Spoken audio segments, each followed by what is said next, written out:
इंग्रजी नवीन वर्षाच्या तुम्हा सर्वांना खूप खूप शुभेच्छा.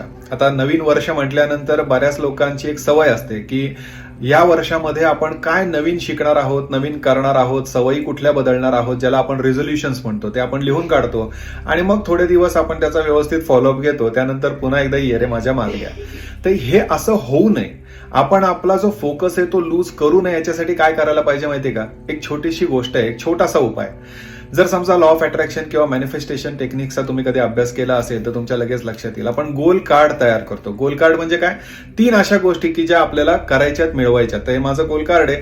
अशा पद्धतीने एक कार्डबोर्डवरती आपण हे लिहायचंय. 3 अशा गोष्टी ज्या आपल्याला पुढच्या 90 दिवसामध्ये, पुढच्या 3 महिन्यामध्ये मिळवायच्यात आणि मग दर 3 महिन्यांनी हे बदलत राहायचं आणि या पुढच्या 3 महिन्यामध्ये 100% आपल्याला त्याचा फॉलोअप घ्यायचा आहे. जळी स्थळी काष्ठी पाषाणी गोल कार्डचा आपल्याला फॉलोअप घ्यायचा आणि त्या गोष्टी मिळवायच्यात. शिरीष कुलकर्णी, श्री श्रद्धा ॲस्ट्रॉलॉजी.